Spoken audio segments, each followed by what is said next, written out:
France, late summer 1944. The convoy rolled to a stop in a cloud of dust that hung in the still air like smoke from distant artillery. 3 jeeps, 2 staff cars, and a security detail that looked more nervous than the situation warranted.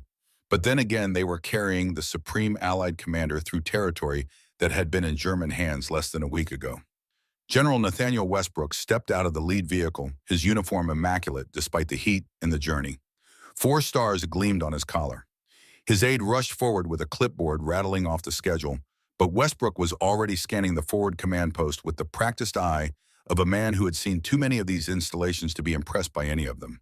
Tents arranged in precise rows, radio antennas reaching toward a sky that promised rain, soldiers moving with the purposeful efficiency that came when word spread that the big boss was coming to visit. Everything clean, everything organized, everything ready for inspection, everything perfect. Which meant Westbrook knew from long experience that he was seeing exactly what they wanted him to see. He walked past the command tent without stopping, ignoring his aide's gentle suggestion that the Third Army staff was waiting inside to brief him. Westbrook had read the briefings, read them twice. What he wanted now was to see something real, something that hadn't been prepared for his arrival. The motor pool stretched out to his left, a collection of jeeps and trucks in various states of repair. Mechanics worked under the vehicles, their legs protruding at odd angles. The smell of diesel fuel and hot metal filled the air. This was more like it. This was where the real work happened. A small group of soldiers clustered around a vehicle near the edge of the pool. Westbrook could hear the frustration in their voices before he could make out the words. A machine gun mounted on the jeep, and from the way they were gesturing at it, something wasn't working right. One officer knelt beside the weapon. His uniform was dirty, streaked with grease and mud. He wore a plain helmet with no visible rank. His sleeves were rolled up, and his hands moved with the confidence of someone who had field-stripped this weapon 1,000 times before. Just another field-grade officer doing his job. Westbrook almost walked past. Almost. But something made him pause. The way the officer moved, perhaps. The set of his shoulders. The other soldiers stood at a respectful distance, not quite at attention, but not quite relaxed either. The deference in their posture didn't match the plain uniform of the man they were watching. The officer looked up, and Nathaniel Westbrook, who had known this man for 35 years, who had served with him in Mexico and France in the last war, who had studied alongside him at West Point and argued strategy with him in a dozen different headquarters across 2 continents, felt his breath catch in his throat. Those eyes. God help him, he knew those eyes. "Marcus," Westbrook said, and his voice came out wrong. Too quiet, too shocked. "Is that really you?" General Marcus Thaddeus Bradford straightened up slowly. Grease covered his hands. Mud streaked his face. Not a single star visible anywhere on his person. He looked like a major who had spent too long at the front and not enough time near a proper shower. He grinned. That smile, Westbrook thought, distantly belonged on a man about to get away with something he absolutely shouldn't be getting away with. "Hello, Nate," Bradford said. His voice carried that peculiar mix of Georgia drawl and West Point precision that had always made him sound like he was delivering a formal briefing and telling a barroom joke at the same time. "Didn't recognize me without the chrome pistols, did you?" Westbrook stared. The Supreme Allied Commander of all Allied forces in Western Europe, a man who had planned the invasion of an entire continent, who commanded millions of men and answered only to the President and Prime Minister, stood there staring at his subordinate like a man who had just watched the ground open up beneath his feet.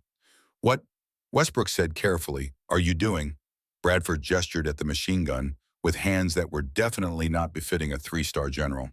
"Firing mechanisms jammed. These boys were about to declare the whole weapon deadlined when it just needs proper maintenance. Figured I'd show them the right way." The soldiers around them had gone very still. They were starting to realize that the plain uniformed officer they'd been watching was considerably more important than his appearance suggested. Westbrook became aware that his entire staff had caught up with him now. They stood in a loose semicircle, staring at the scene with expressions that ranged from confusion to barely suppressed horror. Bradford noticed them too. He grabbed a rag and started wiping the grease from his hands with movements that suggested he had all the time in the world. "Afternoon, gentlemen," he said pleasantly. "Sorry I wasn't there to meet you at the command post. Lost track of time." Lost track of... Westbrook couldn't finish the sentence. His mind was trying to process too many things at once. "Marcus, you're the commanding general of Third Army. You have people who can fix weapons. You shouldn't be wandering around without proper security, without a staff looking like..." He gestured helplessly at Bradford's appearance. Looking like what? Bradford asked. A soldier. He said it simply, without irony, without defiance, just a statement of fact that somehow carried the weight of an entire philosophy. That's what I am, Nate. The stars are just paperwork. And I'll tell you something else. Bradford stepped closer, lowering his voice so only Westbrook could hear. I learned more in 2 hours out here than I learned in 2 days reading reports. Westbrook wanted to argue, wanted to point out the security risks, the protocol violations, the sheer recklessness of an Army commander making himself this vulnerable. But he had seen Bradford's results. Third Army was advancing faster than any other force in the European theater, taking more ground, suffering fewer casualties, maintaining higher morale despite operating at the ragged edge of their supply lines. And now Westbrook knew why. We need to talk, Westbrook said. I figured, Bradford replied. To understand what Nathaniel Westbrook had just witnessed, you need to understand that there were two versions of Marcus Bradford that existed simultaneously in the late summer of 1944. There was the public Bradford, the one the photographer loved, the one soldiers told stories about, the one whose image appeared in Stars and Stripes and hometown newspapers across America. This Bradford wore boots polished to a mirror shine. Every morning, his orderly spent 20 minutes on those boots alone working the leather until you could see your reflection in them. His uniform was tailored, fitted perfectly to his frame by the same London tailor who had made uniforms for British field marshals. Not a wrinkle, not a loose thread. Immaculate. His helmet liner bore 3 stars clearly visible from 100 yards away. Chrome-plated, catching the light, announcing to everyone within sight that here was a general, here was authority, here was command. But the pistols. The pistols were what people remembered. 2 of them. Chrome-plated like the stars on his helmet, custom-made by a gunsmith in Nashville before the war. Not ivory like some generals preferred. Chrome, modern, industrial, American. They sat in hand-tooled leather holsters on his belt, and when Bradford walked, they caught the light and threw it back like signals. This was deliberate theater. Bradford understood something that many of his peers did not. He understood that soldiers needed symbols, needed something to remember, needed an image that would stay with them when the shells started falling and the world reduced itself to mud and fear and the man next to you screaming for his mother. The polished boots, the gleaming sidearms, the swagger. These were props in a performance designed to inspire, to create the kind of confidence that kept men moving forward when every instinct told them to dig in and hide. Bradford would stand on the hood of a Jeep, those weapons gleaming at his sides, and tell his men that they were going to attack and keep attacking until the enemy begged for mercy, and the men would believe him, because he looked like what they expected a conquering general to look like. Imposing, authoritative, instantly recognizable. That was the public Bradford. But there was another Bradford, the one that actually spent time at the front. This Bradford wore standard issue gear, an ordinary uniform that could belong to any officer above the rank of captain, a field jacket that had seen actual field use, mud-stained and worn, a regulation helmet without any rank markings, the kind that thousands of officers wore up and down the line. Sometimes he carried a rifle instead of his famous sidearms. Sometimes he helped push a stuck vehicle out of the mud. Sometimes he sat in a foxhole eating K-rations with a lieutenant who had no idea he was sharing his meal with an Army commander. This version looked like a major or a lieutenant colonel. Someone important enough to be at forward positions, but not so important that snipers would spend extra effort trying to kill him. This Bradford could walk through his own units without being recognized, could inspect positions without causing the disruption that came when everyone knew the commanding general was watching, could get honest assessments from junior officers who didn't realize they were talking to a 3-star general. Most generals maintained one image.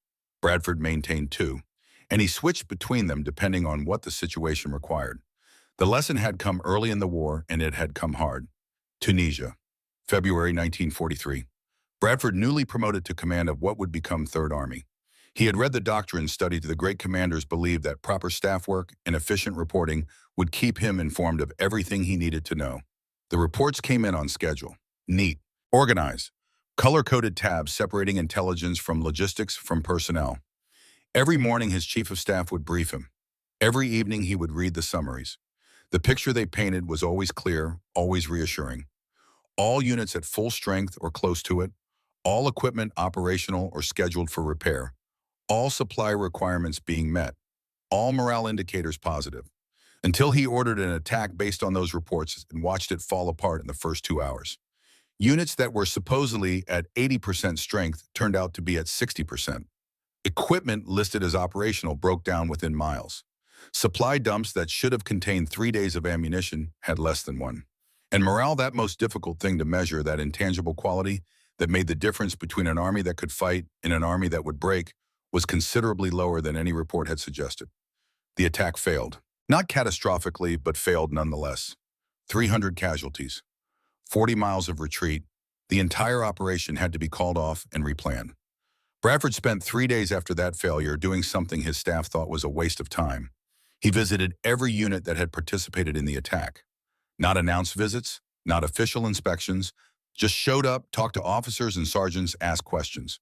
What he discovered made him physically ill. The reports hadn't been lies exactly. They had been optimistic assessments that got more optimistic at each level they passed through. A company commander reporting 60% strength to his battalion commander, who rounded that up to 65% when reporting to regiment, who called it 70% when reporting to division, who labeled it 75% by the time it reached Army headquarters. Each level making the numbers just a little better. Each level filtering out the problems, minimizing the issues, putting the best possible face on the situation. By the time information reached Bradford's desk, it had been sanitized, processed, and stripped of anything that might reflect poorly on the reporting chain. He was commanding an army based on fiction. The realization changed everything. If Bradford wanted to know what was really happening on the ground, the actual situation, he couldn't rely on reports that filtered up through 5 layers of command. He had to see it himself. Had to talk to the men who were actually doing the fighting, the sergeants managing the supplies, the junior officers making the tactical decisions. But if he showed up in his polished boots and chrome-plated weapons with his stars gleaming and a staff trailing behind him, everyone would put on a show. Positions that were dirty would be cleaned in minutes. Equipment that wasn't working would suddenly work. Problems would disappear. He would see exactly what they wanted him to see. The solution came to him one morning while shaving. What if he didn't look like a general? What if he looked like just another field officer? The kind that moved between units coordinating operations. The kind that nobody paid particular attention to because there were hundreds of them doing the same job. What if he became invisible? The first time he tried it, Bradford felt ridiculous. Stripping off his tailored uniform, his polished boots, his distinctive weapons, putting on standard issue everything. Looking in the mirror and seeing someone who could be any major in Third Army. He took a Jeep, drove himself. No aid, no security, no announcement. Just showed up at a forward position and started asking questions. The response was everything he had hoped for and everything he had feared. The lieutenant he talked to was honest, brutally honest, complained about ammunition shortages that official reports denied existed, pointed out equipment failures that maintenance records claimed had been fixed, described morale problems that didn't appear in any assessment Bradford had read, because this lieutenant thought he was talking to a major from division staff, someone who might be able to fix things but wasn't important enough to lie to. Bradford took notes, asked more questions, thanked the lieutenant, and drove away. 6 hours later, trucks loaded with ammunition pulled into that position. Maintenance teams arrived to replace the faulty equipment. The problems the lieutenant had described started getting fixed. The lieutenant never knew he had been talking to the Army commander, and Bradford had his proof of concept. This was how he would command Third Army, not from reports and briefings and carefully stage-managed inspections, from reality, from seeing with his own eyes and hearing with his own ears what was actually happening at the sharp end of his army. He would be 2 generals. The public one to inspire, the invisible one to understand. The system worked better than Bradford had dared hope. He developed a pattern, a rhythm. Days when he was the public general making speeches and handing out medals and posing for photographs. Days when he was the invisible general driving to forward positions in unmarked gear and gathering information that reports would never tell him. The field hospital visit was typical of how he operated. Bradford arrived in mid-afternoon wearing a major's uniform with no name tag and no unit insignia. Just another staff officer checking on medical capabilities. The hospital was a collection of tents arranged in a field that had been a German artillery position 3 weeks earlier. You could still see the shell craters. Inside, the smell hit him first. Antiseptic trying to cover blood, and worse. The sounds came second, moaning, quiet conversations between nurses and patients. The occasional scream when someone's medication wore off at the wrong time. Bradford walked between the cots, nodding at the wounded men. Most were in too much pain or too heavily medicated to pay him much attention. But some were alert, and Bradford stopped to talk with them. How was the care? Were the doctors competent? Were they getting enough morphine? Was the food edible? The men answered honestly because they thought they were talking to someone from division staff. Someone who might actually care about their complaints, but wasn't so high up that they needed to watch what they said. The picture that emerged was not what Bradford's reports had told him. Medical supplies were adequate, but not abundant. Some doctors were excellent. Others were exhausted to the point of making mistakes. Morphine supplies were tight. The food was terrible. And the nurses. The nurses were working 18-hour shifts because there weren't enough of them, and some were starting to crack under the pressure. Bradford thanked the men for their service, told them they were the reason America was going to win this war. Meant every word. Then he walked out of the hospital and got in his Jeep. 6 hours later, 3 trucks arrived at that field hospital. One contained medical supplies. One contained additional morphine and other medications. One contained 10 fresh nurses transferred from a rear area hospital that was overstaffed. The chief medical officer stood there watching the trucks unload, trying to figure out how headquarters had known about his problems. He had submitted a request 2 weeks ago and been told that his needs were being reviewed. Now suddenly everything he had asked for was showing up at once. He never made the connection to the quiet major who had walked through his hospital that afternoon. The pattern repeated itself across Third Army. Bradford would show up somewhere in unmarked clothing, ask questions, observe, listen.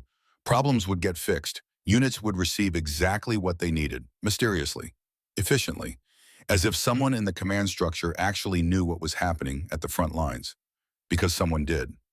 The supply depot incident was different. That one turned into something Bradford hadn't expected. He arrived at a major ammunition storage facility wearing his usual unmarked uniform. Told the guard at the gate he was from Corps headquarters checking on inventory procedures. The guard waved him through without much interest. Bradford spent an hour walking around the depot watching how supplies moved through the system. Most of it was exactly what he expected.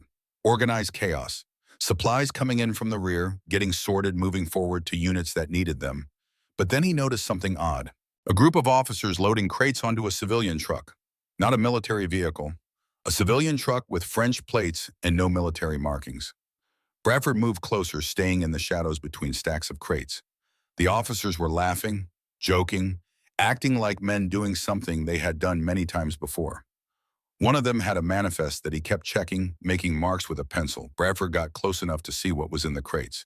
Ammunition, medical supplies, cigarettes, items that were in short supply throughout Third Army, items that units were screaming for.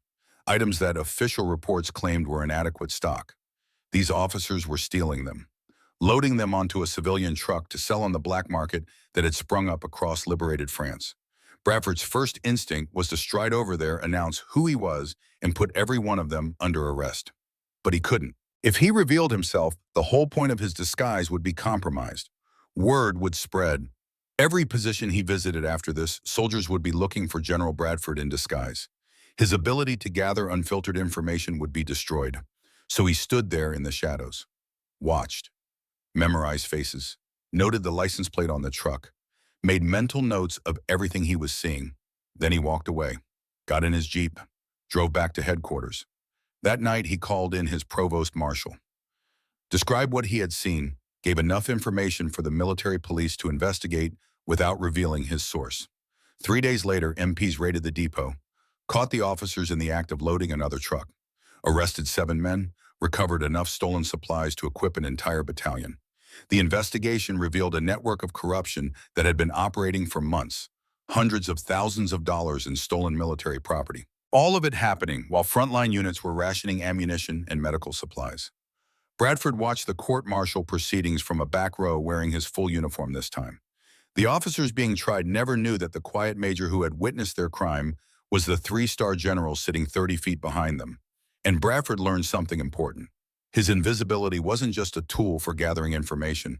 It was a weapon against the corruption and incompetence that existed in every large organization. Problems that would be hidden from an official inspection could be seen by a man who appeared to be nobody important. Captain Donovan Pierce first noticed something was wrong on a Tuesday afternoon in late August. He was leading a patrol through a sector that Third Army had liberated 2 days earlier. Checking defensive positions, making sure the handoff from combat units to occupation forces was proceeding smoothly. Routine work that Pierce had done a dozen times before. He saw the officer from a distance, kneeling next to a machine gun emplacement, talking with the sergeant who was manning it. The officer wore a major's uniform, ordinary and dirty, like someone who had been at the front for a while. Nothing unusual about that. The sector was full of staff officers checking various things. Pierce started to walk past, but something made him pause. The way the officer moved, the set of his shoulders, the way the sergeant was standing at a kind of modified attention, respectful but not quite formal. Pierce changed his angle of approach, got a better look at the officer's profile, and felt his stomach drop. He knew that profile, had seen it in briefings and photographs in the flesh on the 3 occasions when General Bradford had addressed assembled officers. But that couldn't be right. General Bradford was back at Army headquarters. General Bradford wore tailored uniforms and distinctive weapons and stars that you could see from the next county. This officer wore none of those things. Pierce moved closer, trying to be casual, trying not to stare. The officer stood up and Pierce saw his hands, saw the distinctive scar on the left hand running from the base of the thumb to the wrist. A scar Pierce had noticed the one time he had shaken hands with General Bradford, an injury from some long-ago training accident. That scar was not something that appeared in photographs or official portraits. It was the kind of detail you only noticed in person, the kind of detail that couldn't be faked. Pierce felt like the ground had shifted beneath his feet. That was General Bradford, the commanding general of 3rd Army, wearing unmarked clothing, kneeling in the mud beside a machine gun emplacement, talking to a sergeant who clearly had no idea who he was talking to. The officer finished his conversation and started walking. Pierce watched him go, his mind racing through the implications. Should he report this? Who would he report it to? What would he even say, "Sir, I saw General Bradford pretending to be a major"? They would think he was insane, or mistaken, or making up stories for attention. But Pierce knew what he had seen. That scar was unmistakable. Bradford disappeared around a corner, and Pierce made a decision. He wouldn't report this. Not yet. Not until he understood what was happening. Instead, he would watch, observe, document. That night, back at his quarters, Pierce pulled out a small notebook, the kind officers used to jot down tactical observations or notes for after-action reports. On the first page, he wrote August 23, 1944. Confirmed General Bradford conducts reconnaissance in unmarked uniform. Observed him at machine gun emplacement. Recognized by scar on left hand. Beginning documentation. 3 weeks passed. Pierce watched, waited, documented. He saw Bradford twice more. Once at a forward observation post talking with a young lieutenant about artillery support. Once at a supply checkpoint inspecting how materials were being distributed. Each time Bradford wore unmarked gear. Each time the soldiers he talked to had no idea they were speaking with their Army commander. And each time Pierce noticed something. Within hours of Bradford's visits, problems got fixed. Supplies arrived. Issues that had been festering for weeks suddenly got resolved. The pattern was undeniable. Units across 3rd Army started noticing it too. Problems they reported would be fixed faster than seemed possible. Supply requests that should have taken weeks to process would be fulfilled in days. Staffing issues that required multiple layers of approval would be resolved almost instantly. And officers started talking about the mysterious field-grade officers who would show up asking detailed questions, then disappear. Was it the same officer? Different officers. Some kind of roving inspection team that nobody had been told about. Nobody knew, but the rumors started to spread. Pierce kept his observations to himself. But he listened to the rumors, watched the patterns, and understood what Bradford was doing in a way that most soldiers couldn't. The general wasn't spying on his troops. He was learning reality, getting unfiltered information that would help him make better decisions, seeing what was really happening instead of what reports claimed was happening. It was brilliant, and it was working. The staff meeting that afternoon was typical of the organized chaos that characterized 3rd Army headquarters. Colonel Victor Ashford, the Chief of Staff, stood at the map board pointing at colored pins that represented units and objectives. Officers filled the chairs, taking notes, asking questions, doing the necessary work of coordinating an army of 300,000 men. General Bradford's chair sat empty.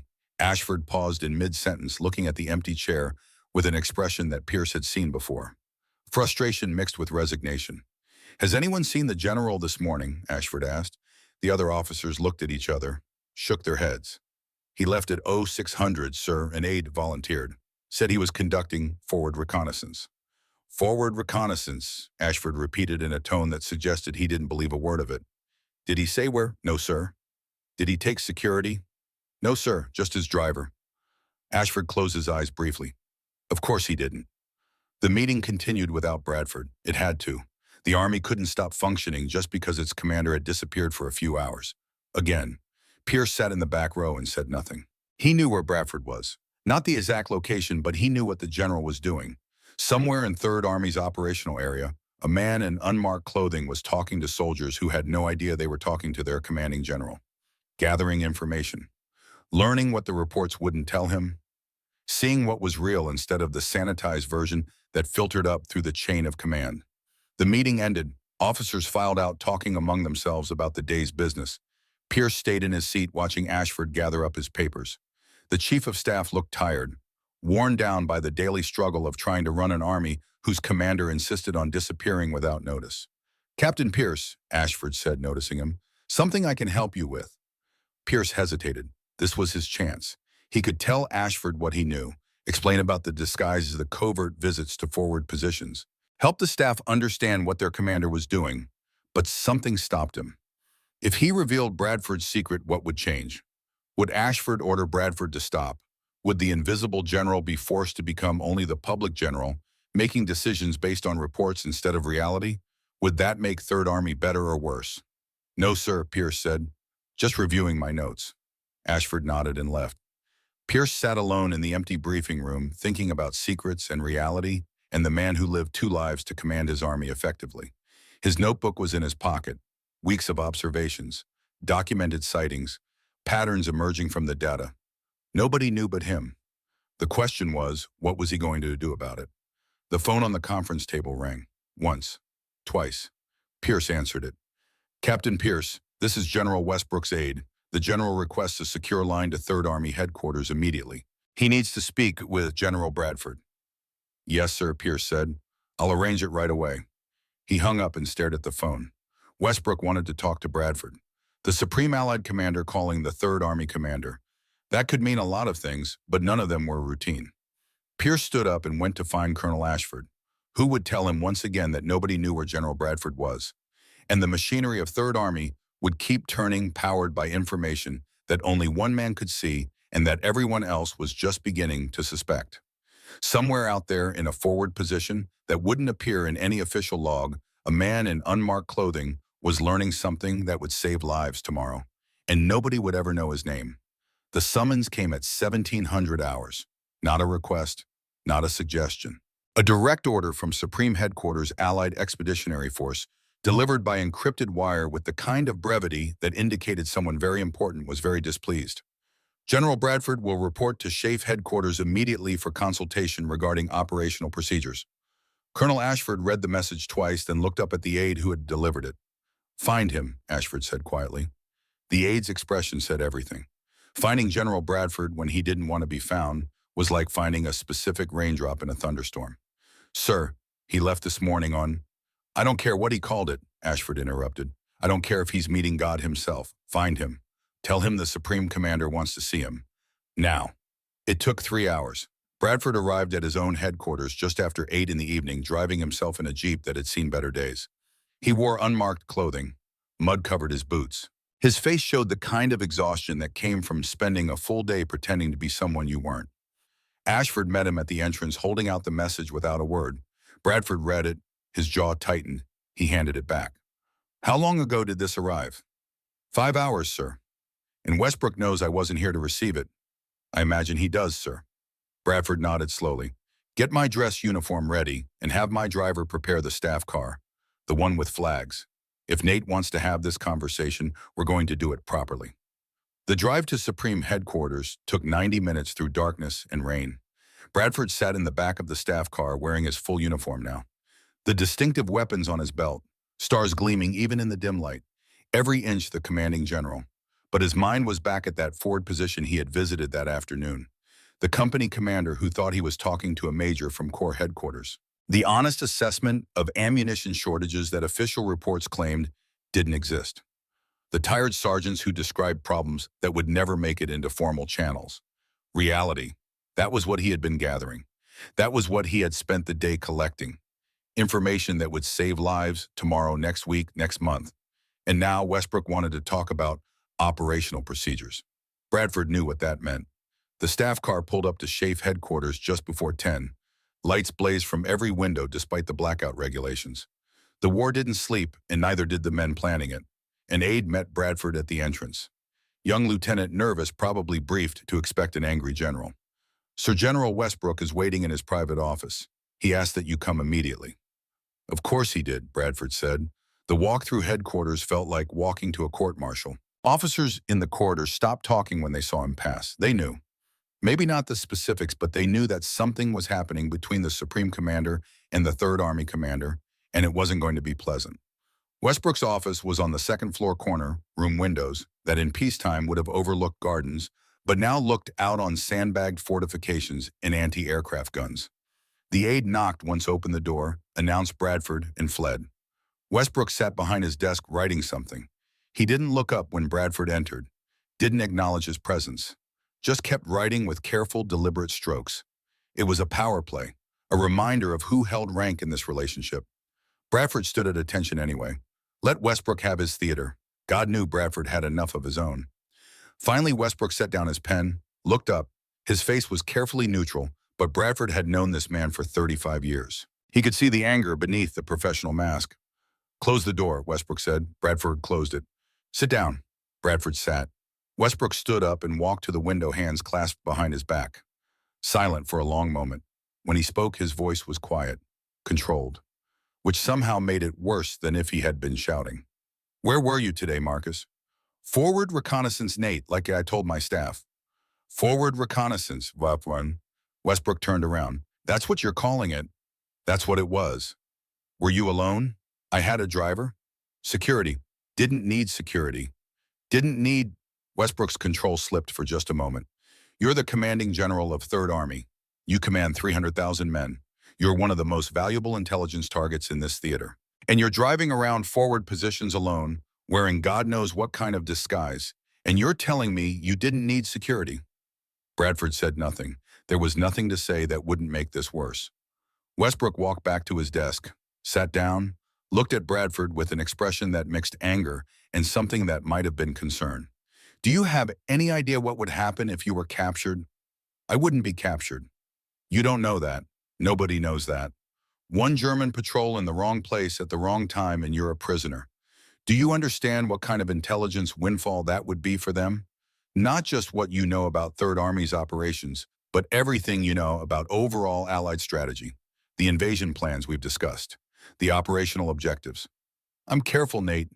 Careful isn't enough. The words came out sharper than Westbrook probably intended. He took a breath, regained control. Your staff doesn't know where you are half the time. If there's an emergency, if something requires your immediate attention, we can't find you. You just disappear for hours, sometimes an entire day. Do you know what that does to the chain of command? Bradford leaned forward. Do you know what it does to the chain of command when an Army commander makes decisions based on incomplete information? Reports aren't incomplete. They're filtered, sanitized. Every level they pass through, they get a little less accurate, a little less honest. By the time information reaches my desk, it's been processed through so many people that it barely resembles what's actually happening. That's how military organizations work, Marcus. That's how command and control functions. You can't be everywhere at once. No, Bradford agreed, but I can be enough places that I understand what's actually happening versus what my reports claim is happening. Westbrook rubbed his temples. How long have you been doing this? Does it matter? Yes, it damn well matters. How long? Bradford considered lying, decided against it. Since Tunisia, since I learned that optimistic reports could get my men killed. 2 years. You've been sneaking around your own army for 2 years, and you didn't think to mention this to anyone. I mentioned it to my chief of staff. And what did he say? He said it was irregular. I told him I didn't care. Westbrook laughed. No humor in it, just exhaustion. Marcus, you can't keep doing this. The risks are too high. The security implications alone. I've saved 500 lives this month, Bradford interrupted. Documented units that were about to launch operations based on faulty intelligence. Supply shortages that would have stopped advances. Equipment failures that would have gotten men killed. I found those problems because I was there, on the ground, seeing what was real, not reading reports. At what cost if you're killed or captured? Then you promote someone else, and the war continues. But those 500 men are still alive because I was willing to take that risk. The silence stretched out between them. Westbrook stared at Bradford. Bradford stared back. This isn't a request, Marcus. This is an order. Stop these solo reconnaissance missions. Stop disappearing without telling your staff where you're going. Stop taking unnecessary risks. Bradford stood up slowly. And if I don't, then I'll relieve you of command and send you home, and we'll see how well Third Army does without you. The threat hung in the air like smoke. Bradford thought about the lieutenant he had talked to that afternoon, the sergeant who had shown him the broken radio equipment, the private who had described going 3 days without hot food because the supply chain had failed and nobody at headquarters knew or cared. He thought about understanding reality, about the difference between what reports said and what was actually happening in his army. He thought about the men who would die if he commanded from a desk based on paperwork instead of reality. I'll be more careful, he said finally. Westbrook's eyes narrowed. That's not what I asked for. It's what you're getting, Nate. I'll coordinate better with my staff. I'll take Pierce with me sometimes. I'll check in more regularly. But I won't stop. I can't stop. Because the alternative is commanding blind, and I won't do that. Marcus, you need me to win this war, Nate. You know it. I know it. Third Army is advancing faster suffering, fewer casualties, and maintaining higher morale than any other force in this theater. And you want to know why? It's because I understand what's actually happening. Not from reports, from walking among my men and seeing what they see. Westbrook was silent for a long moment. When he spoke, his voice was tired. One of these days, your luck is going to run out. Maybe, but not today. God help me, Marcus. I should relieve you right now. But you won't. No, Westbrook admitted. I won't. Because you're right. I need you to win this war. We all do. Bradford moved toward the door, stopped with his hand on the handle. For what it's worth, Nate, I know you're trying to protect me. I appreciate it, but some things are worth the risk. Westbrook's voice caught. Just try not to get yourself killed. That's all I ask. I'll do my best. Bradford left. The door closed behind him with a soft click.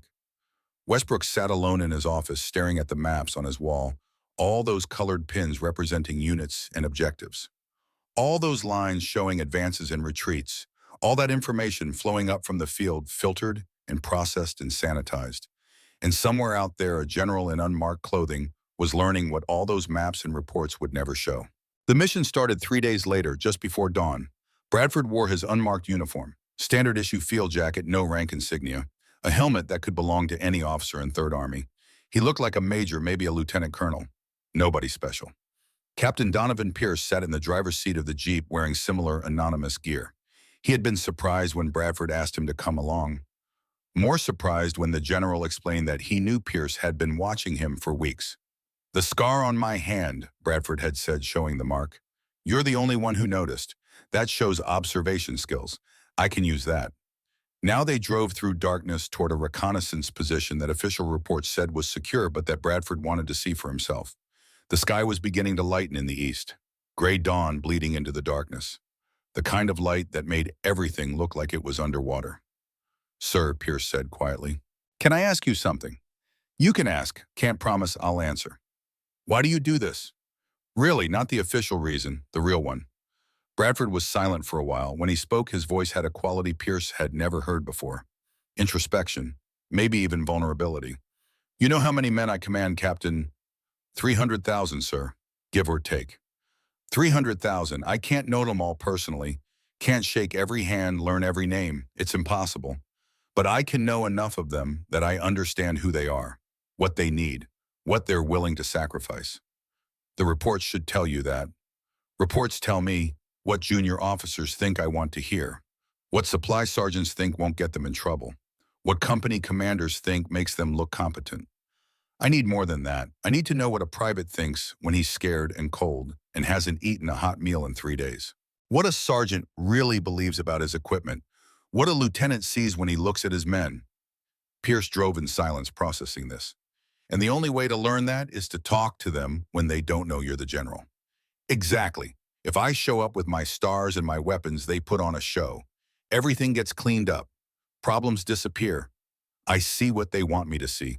But if I show up looking like I'm nobody important, Bradford smiled, then they tell me what's real. They reached the forward position just as full daylight arrived. It was supposed to be a reconnaissance outpost. 6 men watching a sector of the line that German forces had abandoned 3 days ago. Low-risk assignment. Almost boring according to the reports. Bradford and Pierce approached on foot, leaving the jeep hidden in a copse of trees. The position looked normal at first. Sandbags arranged in a defensive semicircle. Equipment covered with camouflage netting.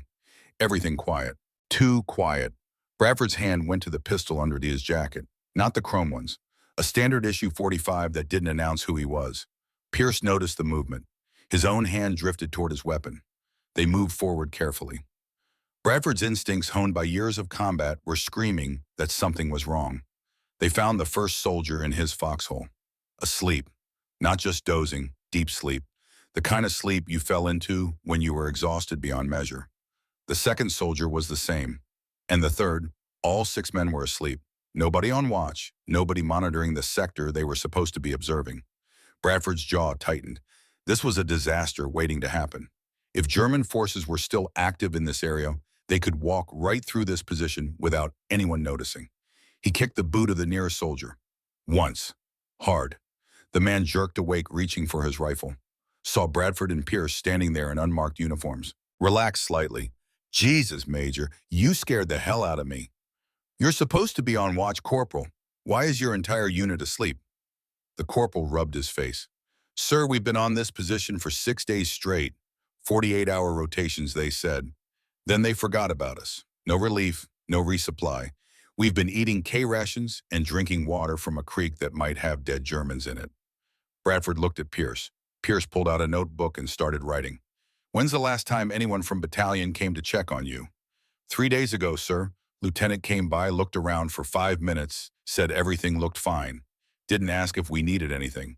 Didn't mention when we'd be relieved. Bradford woke up the other soldiers. Got the same story from all of them. Abandoned, forgotten, operating on fumes because nobody in the command structure cared enough to verify that they were okay. The worst part was that official reports would show this position as fully manned and operational. Some junior officer had filed paperwork saying everything was fine, and that paperwork had been accepted as truth. This was exactly why Bradford did what he did. He spent 20 minutes talking to the soldiers, learning the details, understanding the failure in the system that had left them here. Then he and Pierce got back in the jeep and drove away. The corporal watched them go, turned to his sergeant. That wasn't a major.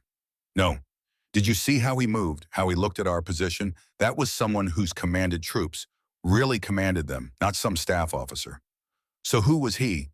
The corporal thought about it, shook his head. Don't know, but I bet we get relieved within 24 hours. He was right. 16 hours later, a fresh unit arrived to take over the position. Hot food came with them, clean water. The abandoned soldiers were rotated back to a rest area. Nobody told them that the major they had talked to was the commanding general of 3rd Army. Nobody had to. They were starting to figure it out on their own. The pattern repeated itself across 3rd Army's operational area. Lieutenant Owen Fitzgerald saw it happen to his platoon. He was at a forward position trying to keep his men's spirits up despite chronic shortages of everything. Ammunition running low, radio batteries dead, no hot food in 4 days despite logistics reports that claimed daily deliveries. An unknown major showed up one afternoon, unmarked uniform, no insignia, asked a lot of questions about supply status. Fitzgerald, thinking he was talking to someone from division staff, answered honestly. Described every shortage, every failure, every problem that official channels seemed to ignore. The major thanked him, left without making any promises. 6 hours later, trucks arrived. Ammunition, radio batteries, hot food, everything Fitzgerald had mentioned. He stood there watching the supplies get unloaded, trying to figure out how division had known. He hadn't filed a formal request, hadn't gone through official channels, had just talked to some random major. His sergeant walked up beside him. That major, the sergeant said quietly. You notice anything strange about him? Like what? Like how he asked questions, real specific, like someone who knows exactly how an army works. And that scar on his hand, I've seen that scar before. Fitzgerald turned to look at his sergeant, where, photograph in stars and stripes, General Bradford shaking hands with some war correspondent. Same scar, same position on the same hand. The words hung in the air between them. You're saying that was General Bradford. I'm saying I don't know who that major was, But our problems got fixed awful fast after he left. The story spread to no one, not officially. Nobody filed reports or sent up the chain of command. But soldiers talked to soldiers. NCOs compared notes. Patterns emerged. Mysterious officers showing up at forward positions, asking detailed questions, then disappearing, followed by the supplies arriving, problems getting fixed, issues being resolved. Always the same pattern, always the same result. And slowly a theory began to form among the men of Third Army. Any unknown officer might be General Bradford in disguise. The effect was immediate and profound. Positions got cleaner, equipment got maintained better. When an unfamiliar officer showed up asking questions, everyone made sure their answers reflected reality because nobody wanted to be caught lying to the general. Bradford had created a kind of psychological omnipresence. He couldn't be everywhere at once, but nobody knew where he would show up next. So they had to assume he might be anywhere. Standards improved across the entire army. Not because of orders or threats or official inspections, because of the belief that the commanding general might be watching at any moment disguised as someone who appeared to be nobody important. Captain Pierce figured it out completely on a rainy afternoon in September. He was in Bradford's quarters delivering some routine paperwork that required the general's signature. Bradford was at his desk writing something in a leather-bound journal that Pierce had never seen before. The general looked up, saw Pierce, and closed the journal quickly. But not quite quickly enough. Pierce had seen what was written on the page. Just a glimpse. But enough. Let Reynolds see me at the checkpoint tomorrow. Build the legend. Bradford noticed Pierce's expression, realized what had happened. For a moment, neither man spoke. You've been documenting it, Pierce said quietly. The disguises, the visits. You've been keeping track of when people see you, when they don't. Bradford set down his pen. How long have you been watching me, Captain? Since August, sir, since I saw you at that machine gun emplacement. The scar on my hand gave me away. Yes, sir, Bradford nodded slowly. And what have you concluded from your observations? Pierce chose his words carefully. That some of your discoveries aren't accidental. You're letting certain people see you, on purpose, to create a mythology. Is that what you think I'm doing?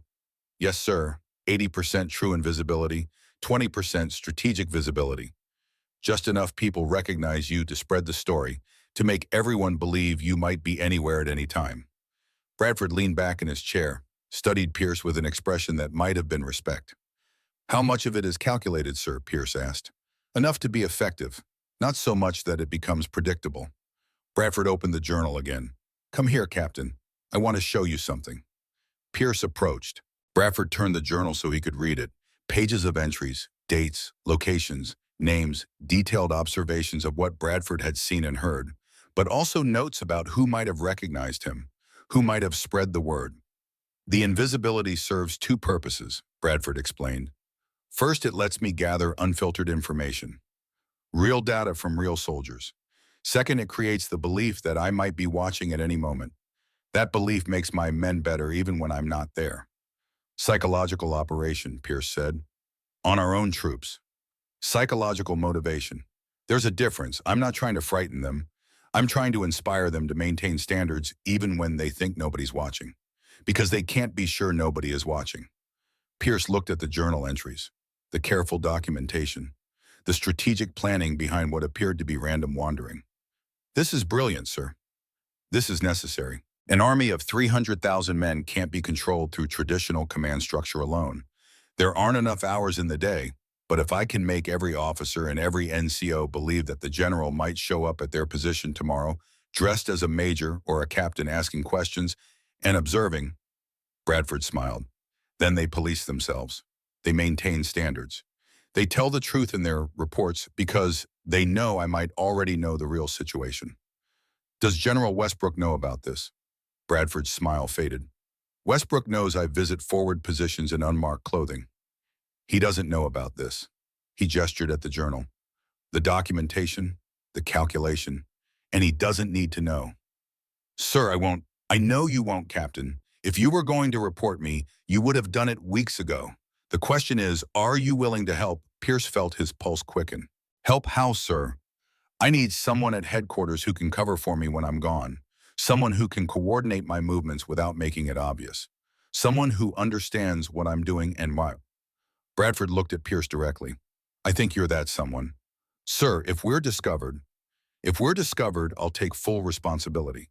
You were following orders. Understood. Pierce thought about what he was being asked. To become part of the deception.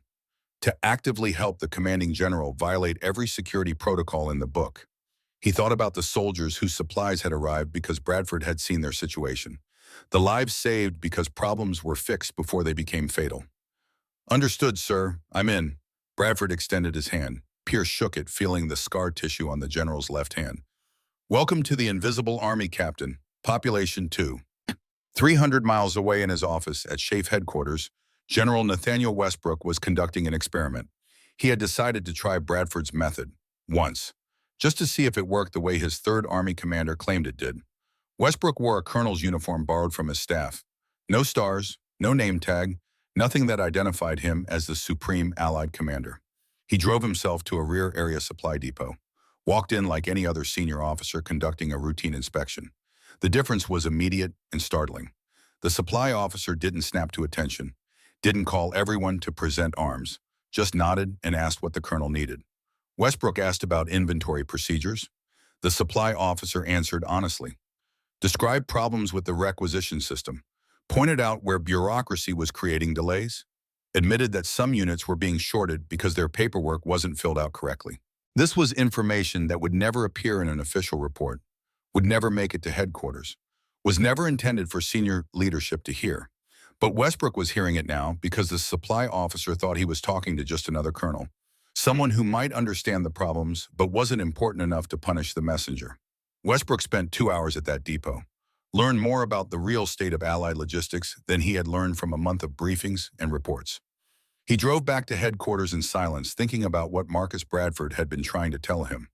Reports weren't lies, but they weren't the complete picture either. They were filtered reality, processed and sanitized until they barely resembled what was actually happening. Bradford had figured out how to bypass that filter, how to see reality directly, and it was working. Back in his office, Westbrook sat at his desk and made a decision. He couldn't publicly approve Bradford's methods, couldn't officially sanction a commanding general sneaking around his own army in disguise. The security risks were too high, the protocol violations too severe, but he could stop fighting it, could quietly ensure Bradford had the resources and cover he needed to keep doing what he was doing, could in his own way support the invisible general without ever admitting it. Westbrook picked up the phone, called 3rd Army headquarters. This is General Westbrook. I need to speak with Colonel Ashford. When Ashford came on the line, Westbrook kept his voice neutral, professional. Colonel, regarding General Bradford's fuel allocations for reconnaissance operations. I'm authorizing an increase of 20%. Don't ask him to justify the usage. Just make sure he has what he needs. Ashford was silent for a moment. Sir General Bradford has been conducting extensive reconnaissance. I know what he's been doing, Colonel. Make sure he can continue. Understood. Yes, sir. Understood. Westbrook hung up. He had just given Bradford tacit approval to keep breaking every rule in the book, had provided resources to enable it, had in effect become complicit in the deception. And he knew Bradford would understand what the extra fuel allocation really meant. Permission, protection, partnership. 2 generals who needed each other to win the war. One public, one invisible. One following the rules, one breaking them. Both necessary, both effective. Late September. The rain had been falling for 3 days straight. Bradford sat in his quarters alone. The distinctive weapons lay on his desk, gleaming even in the dim lamplight. His unmarked field jacket hung on a hook near the door, mud-stained and worn. 2 uniforms, 2 versions of himself, 2 ways of commanding. He was exhausted. Living 2 lives took a toll that he hadn't anticipated. The constant switching between public general and invisible scout. The mental energy required to maintain both personas. The physical strain of driving to forward positions and walking through mud and standing in the rain, talking to soldiers who didn't know they were talking to their commanding general. But when he thought about stopping, he thought about the lieutenant he had talked to yesterday. The one whose ammunition shortage had been fixed within hours of their conversation. The sergeant whose broken radios had been replaced. The private whose unit had been relieved after being forgotten at a forward position. Those men were alive and effective because Bradford had been willing to take the risk, to wear the unmarked uniform, to gather what was real. How could he stop a knock at the door? Pierce entered without waiting for acknowledgement. They had developed that kind of relationship over the past weeks. Sir, we have a problem. Bradford looked up. What kind of problem? Major offensive plan for next week. Intelligence reports say all units are at full readiness. Equipment operational, supply lines established. And you don't believe the reports. Sir, I've been watching how this works. Those reports are exactly the kind of thing you'd want to verify personally. Bradford stood up, walked to the map on his wall, looked at the colored pins representing the units that would participate in the offensive. You're right, he said quietly. I need to see those positions myself. Need to verify that we're actually ready. If we launch this operation and the readiness reports are wrong, a lot of men die, sir. Bradford nodded, looked at his two uniforms, the gleaming sidearms and the unmarked field jacket. We leave at 0600 tomorrow, he said. Wear your plainest gear. This is going to be a long day. Pierce started to leave, then turned back. Sir, you're exhausted. You've been running these missions for days straight. Maybe you should rest. Let someone else. There is no one else, Captain. That's the problem. This is too important to delegate, too important to trust to reports. I need to see it myself. Sir, what happens when your luck runs out, when you push too far? Bradford looked at him. The exhaustion showed in his eyes now, the weight of carrying two identities, of being two generals at once. Then I pushed too far, he said simply. But not today. Tomorrow we're going to verify that offensive is actually ready to launch. And if it's not, we're going to find out before men die. Pierce left. Bradford stood alone looking at his uniforms. The public general inspired. The invisible general understood. Both were necessary. Both were real. Both were him. He picked up the unmarked field jacket, ran his fingers over the mud stains and worn fabric. Tomorrow he would be invisible again. Would gather information that reports wouldn't show. Would verify reality before committing men to battle. It was what he did, what he had to do, even if it killed him someday. Dawn came cold and gray.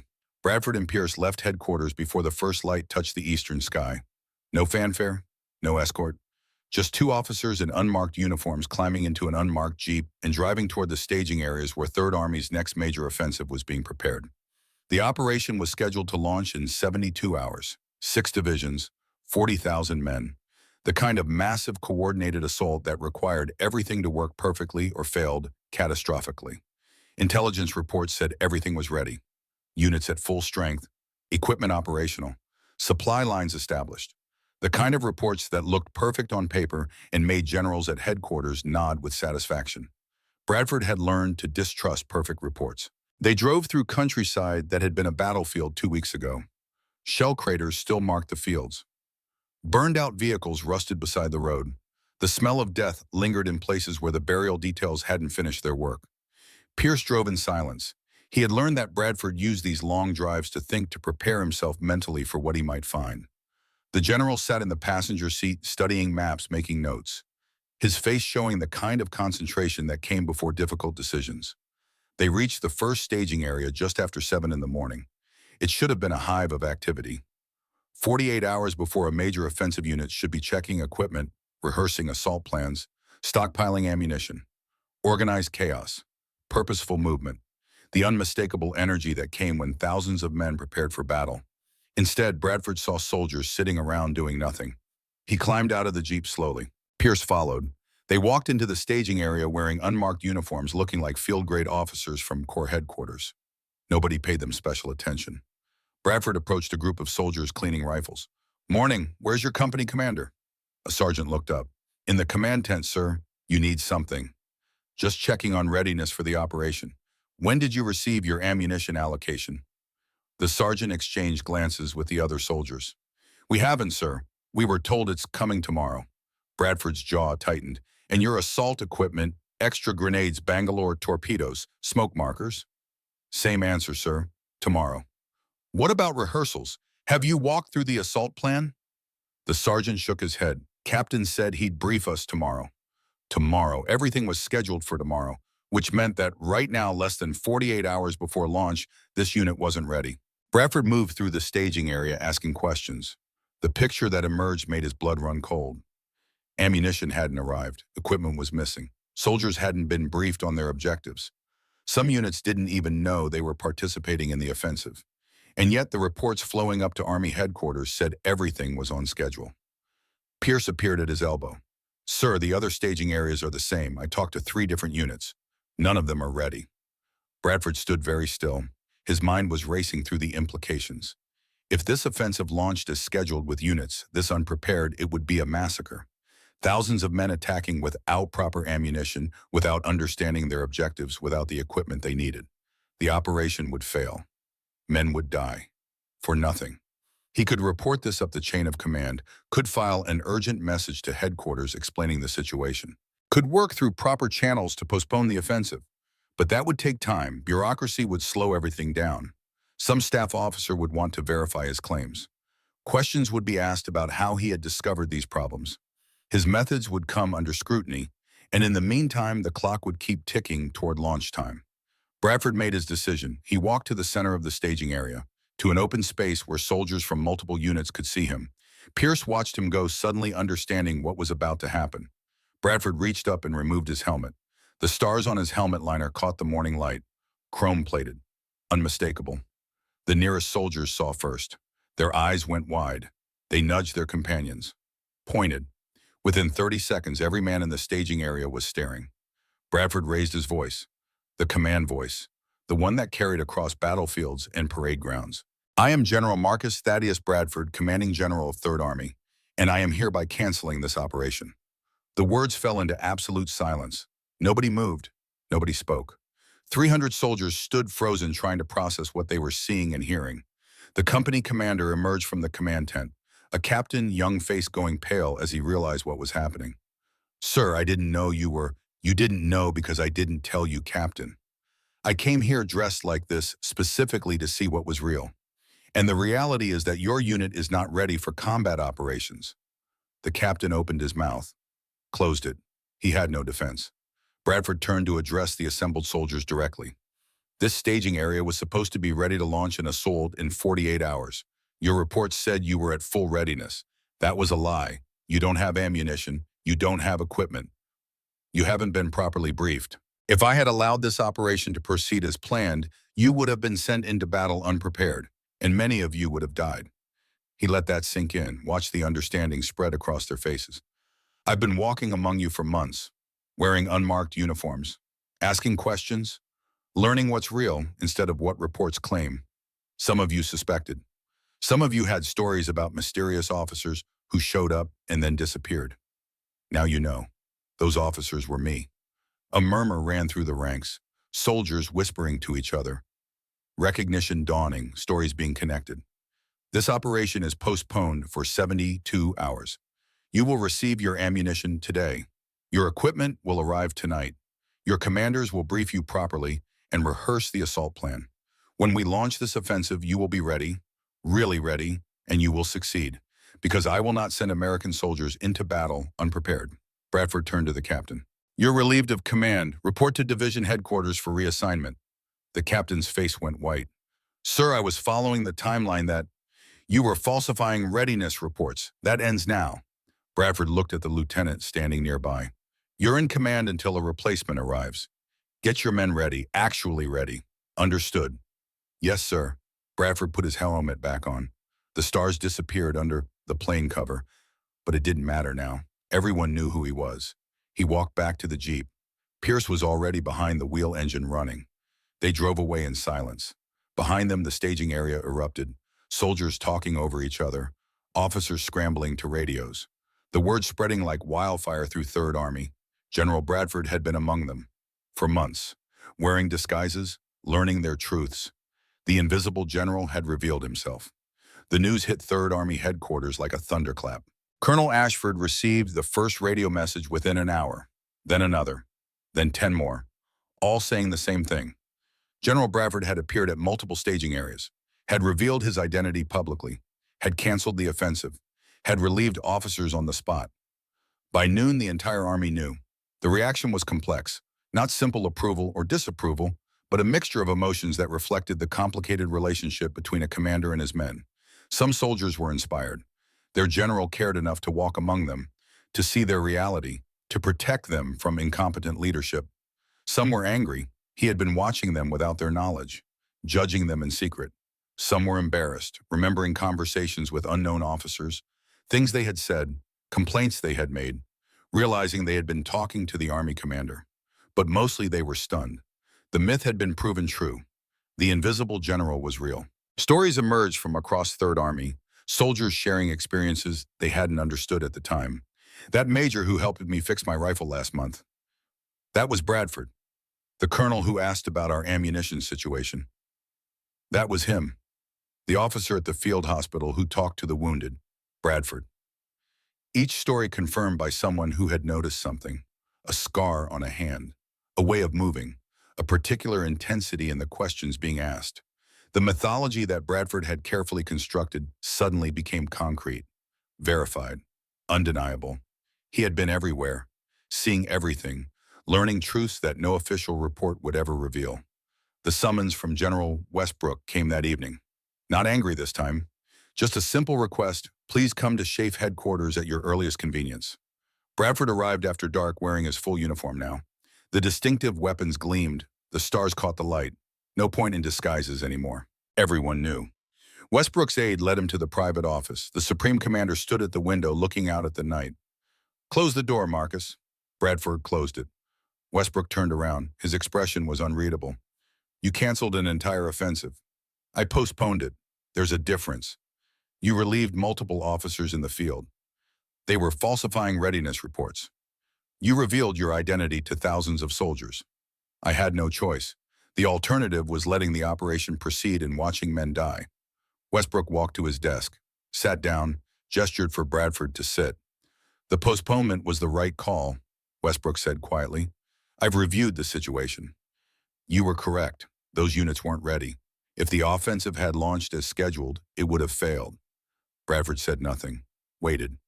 You saved lives, Marcus. Probably hundreds, maybe thousands. That's my job, Nate. Your job is to command Third Army, not to sneak around in disguises gathering intelligence. Bradford leaned forward. And when the intelligence I'm getting is fiction, when the reports say units are ready, but they're not, what then? Westbrook was silent for a long moment. I tried it, he said finally. Your method, wore a colonel's uniform, visited a supply depot without announcing myself, learned more in 2 hours than I learned from a month of reports. Bradford raised his eyebrows. You did? Don't look so surprised. You think I became Supreme Commander by ignoring effective tactics? Westbrook smiled slightly. You were right, Marcus, about needing to see reality instead of reports. You were right and I was wrong to fight you on it. Nate, let me finish. I can't publicly approve your methods. The security risks are real. The protocol violations are severe. But I can stop fighting you, can make sure you have the resources you need, can provide cover when you need it. Bradford understood. The fuel allocations. And other things. Quiet support, never official, never documented, but real. They sat in silence. Two generals who had known each other for 35 years, who had argued and disagreed and challenged each other, who needed each other to win the war. We make a good team, Nate, even when we're driving each other insane. Especially then, Westbrook agreed. You push boundaries. I pull you back when you push too far. The tension keeps us both effective. Bradford nodded slowly. I won't be invisible anymore. Everyone knows now. So adapt. Create a new system. That's what you do. Westbrook pulled out a bottle of whiskey and 2 glasses. Poured. The uncertainty will still work. They know you can appear without warning. They just don't know when. They drank in silence. Partners, rivals, friends, both understanding that the invisible general had become visible, but that the principle remained the same. See reality, command from truth. That night, Bradford sat alone in his quarters. The operation was postponed, officers relieved, problems being fixed. But he felt something he hadn't expected. Emptiness. He thought about all the missions he had run, all the soldiers he had talked to while wearing that unmarked uniform, all the truths he had gathered. Had it been worth it, the deception, the risk, the violation of every protocol? He picked up the unmarked field jacket, held it in his hands. How many lives had this uniform saved? How many men were alive because he had been willing to become invisible? He would never know the exact number, could never quantify the value of seeing reality, but he knew one thing with absolute certainty. He would do it again. All of it. Tomorrow. Because the alternative was commanding blind, making decisions based on comfortable lies instead of uncomfortable truths, and that he could never accept. Bradford hung up the jacket and lay down on his cot. Tomorrow, Westbrook wanted to talk about the future, about how to maintain the principle now that the method was exposed. Tomorrow the war would continue. Tomorrow he would be whatever his army needed him to be, both the general and the soldier, just as he always had been. 3 weeks after the public revealed the operation launched. This time units were actually ready, ammunition stockpiled, equipment functional, soldiers briefed and rehearsed. The assault succeeded. Objectives taken, casualties minimal. A textbook operation. Bradford watched from a forward observation post, wearing his full uniform now. Stars visible, weapons gleaming, the public general commanding his army. But beside him in the jeep sat an unmarked field jacket, just in case. Because the lesson hadn't changed, only the method had to adapt. Reality mattered more than reports. Truth mattered more than comfortable lies. And a commander who wanted to win had to see what was real, not what paperwork claimed was real. The invisible general might be visible now, but his principle remained eternal. 1 year later, the war in Europe was over. Westbrook and Bradford sat in a borrowed office in defeated Germany, sharing drinks and watching the sun set over a continent that was finally at peace. They had done it. Won the war, brought their armies across an ocean and through the most heavily defended territory on Earth, defeated an enemy that had conquered most of Europe, and survived to tell about it. Can I tell you something, Marcus? Something I've never said out loud. Bradford looked at his old friend. After 35 years, I think you can tell me anything. Westbrook stared into his glass. I was jealous of you. Throughout this whole damn war, I was jealous. Bradford blinked. What? Your decisiveness, your certainty, your connection with the troops. Westbrook's voice was quiet. I spent days making decisions you made in minutes, and your decisions were often just as good as mine, sometimes better. Nate, let me finish. I needed you to win this war, needed your brilliance, your audacity, your ability to see what others missed. But I resented needing you, resented that you made command look effortless when I was struggling with every decision. Bradford was silent, processing this confession from a man who had always seemed utterly confident. I needed you too, Bradford said finally. Someone to give me room to operate, someone to protect me from my own worst impulses, someone to pull me back when I pushed too far. We needed each other, Nate. Neither of us could have done this alone, but Westbrook looked up. You mean that 35 years of friendship, 35 years of driving each other insane, and making each other better in the process? Yes, I mean it. They drank in silence. The disguises, Westbrook said. You knew I knew, didn't you? Bradford smiled. The fuel allocations gave it away. Nobody authorizes extra reconnaissance fuel without asking questions unless they already know what it's being used for. And you knew I was covering for you. Of course, we were both lying to each other. We were both protecting each other, Bradford corrected. You couldn't publicly approve my methods. I couldn't publicly acknowledge your support. So we maintained the fiction. You gave me what I needed. I delivered results. We never discussed it. Westbrook laughed. God, we're a pair. We're partners, Bradford said. Have been for 35 years, even when we were pretending we weren't. The sun touched the horizon. Golden light spilled across the ruined city outside their window. They sat in comfortable silence, two old friends who had fought a war together and survived. What happens now? Westbrook asked. We go home. We become peacetime generals. We write our memoirs and lecture at war colleges and try to explain what we did. Will you tell them about the invisible general? Bradford considered. Some of it, the core truth that leaders need to understand reality, not reports. That seeing with your own eyes beats reading someone else's assessment, but not the calculation. Not the manipulation, just the principle, the lesson without the methodology. Exactly, because the methodology was specific to me, to this war, to this army, but the principle is universal. They finished their drinks as darkness fell. Two generals who had won a war by being exactly what their armies needed, one public, one invisible, both essential, both real, neither complete without the other. 20 years later, Colonel Donovan Pierce stood at a lectern at the United States Military Academy at West Point. Before him sat 200 cadets, the future officers of the American Army. Behind him on a display stand hung two uniforms. One was immaculate, tailored perfectly. Chrome-plated weapons and hand-tooled leather holsters, stars gleaming on the helmet. This was the uniform of General Marcus Thaddeus Bradford, commanding general of 3rd Army, hero of the European campaign. The other was plain, standard-issue field jacket worn and mud-stained, a regulation helmet with no rank markings. This was the uniform Bradford had worn when he walked among his troops, invisible and unknown. Pierce had spent years assembling this lecture, years thinking about what he had witnessed, what he had learned from the invisible general. "Gentlemen," he began, "what you see behind me are two uniforms that belong to the same man. General Marcus Bradford wore both of these during the Second World War, and understanding why he needed both is one of the most important lessons you'll learn at this academy." He walked to the display, touched the distinctive weapons. This uniform inspired soldiers, made them believe they could accomplish the impossible, gave them a symbol to rally around. When men saw General Bradford in this uniform, they stood straighter, fought harder, believed victory was possible. He moved to the unmarked uniform. This uniform revealed truth, allowed General Bradford to see reality instead of reports. Let him talk to soldiers who didn't know they were talking to their commanding general. Gave him understanding that saved countless lives. Pierce turned back to the cadets. "Most of you will spend your careers trying to decide which kind of leader to be, the inspiring symbol or the practical soldier, the visible commander or the invisible observer, and most of you will choose one or the other." He paused, let the words settle.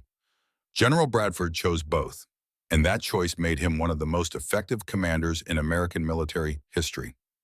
A cadet raised his hand. "Sir, isn't that deceptive, wearing disguises to observe your own troops?" "Good question, and it troubled many people at the time." Pierce walked down from the platform. "But consider this, General Bradford didn't use his disguises to catch soldiers making mistakes. He used them to understand reality, to see problems before they became fatal, to verify that orders were actually being carried out. Was that deception? Or was it the only way to pierce through the layers of filtered information that separate commanders from truth?" Another hand. "Sir, can this method be taught, or was it unique to General Bradford?" Pierce smiled. "That's the question General Bradford himself asked, and his answer was interesting. He said the disguise was just a tool.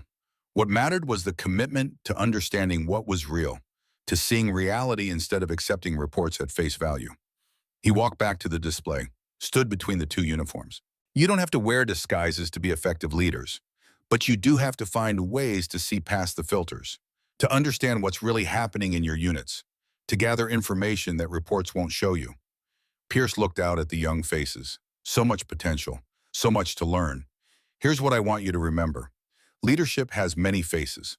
Sometimes your soldiers need inspiration. Sometimes they need someone who understands their reality. The skill isn't choosing which to be. The skill is knowing when to be which." He touched both uniforms. "General Bradford taught me that effective leadership sometimes requires contradictions, that you can be both the symbol and the soldier, both the inspiring general and the understanding friend, both visible and invisible." The lecture hall was silent, every cadet listening. He also taught me something else.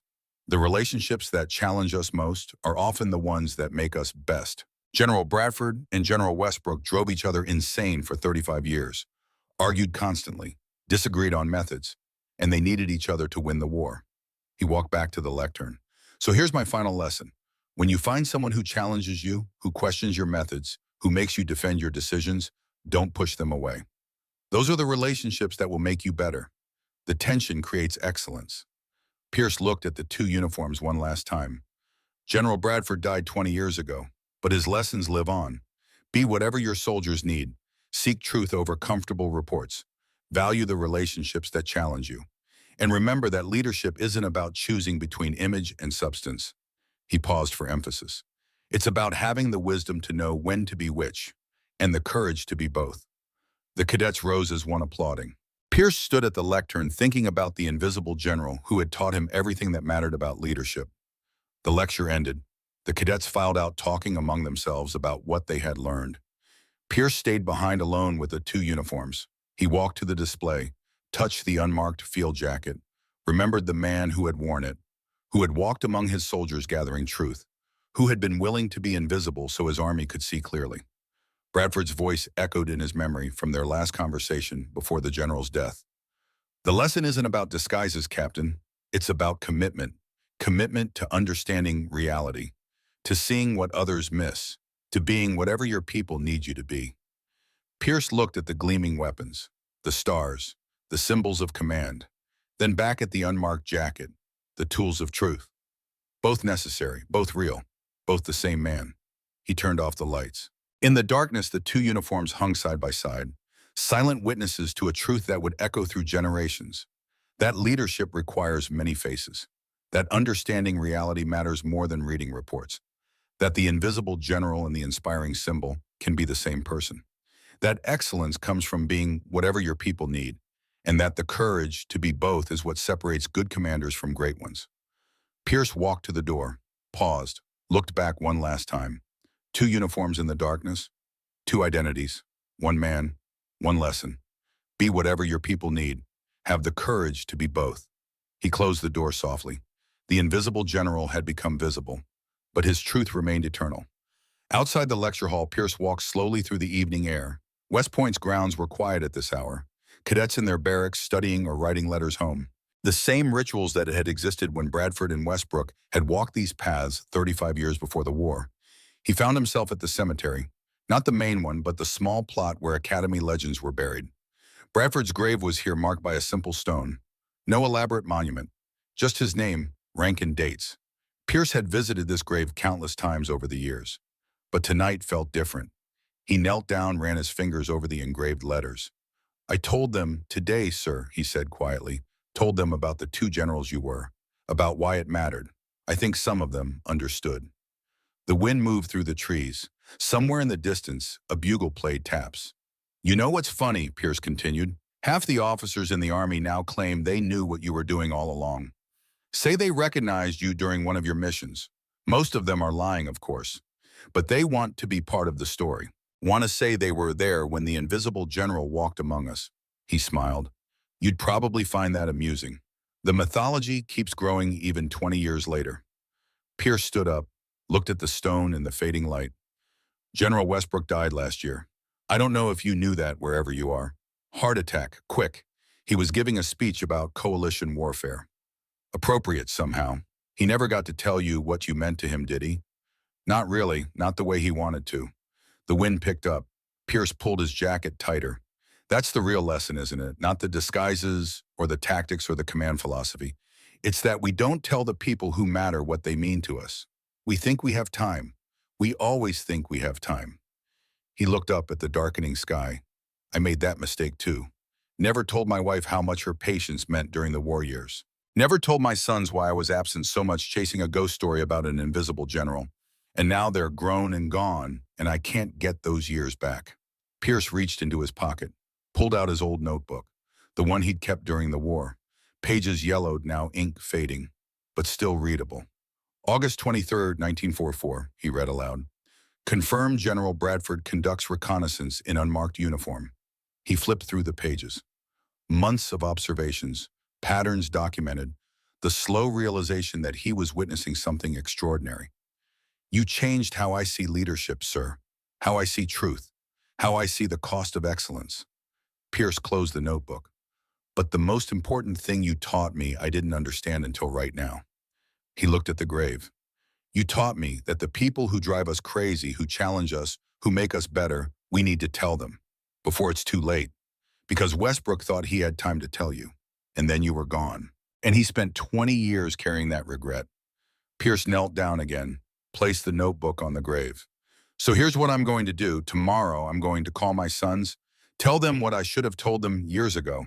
I'm going to find the officers who challenged me, who questioned my decisions, who made me defend every choice, and I'm going to thank them. Because that's what you and Westbrook did for each other, even if you never said it out loud. He stood, saluted. Old habits. The cadets will remember the two uniforms. They'll remember the tactics. They'll study your methods and debate whether you were a genius or a maverick. But I'll remember something else. Pierce's voice grew stronger. I'll remember that on December 21st, 1945, you whispered something to Westbrook in that hospital room. Your last words. And he told me later, when he was drunk and grieving, what you said. He looked at the stone. Tell them the truth matters. Tell them to see reality. And tell them to love the people who make them better. Don't wait. Tell them now. The words hung in the evening air. That's the real lesson of the invisible general, Pierce said. Not about disguises or tactics. About relationships, about truth, about not waiting until it's too late. He turned to leave, then stopped. Looked back. I told them today, sir, about leadership, about courage, about being whatever your people need. But tomorrow I'm going to tell them something more important. Pierce smiled. I'm going to tell them about two generals who loved each other like brothers, who drove each other insane, who needed each other to be great, and who waited too long to say it. He walked away into the gathering darkness. Behind him, Bradford's grave stood silent, but the lesson lived on, not just in tactics or methods or military doctrine, but in the simple truth that excellence comes from relationships, that the people who challenge us make us better, and that we must tell them before time runs out. The invisible general had taught his final lesson. Not about war, about life. Tell them now before it's too late.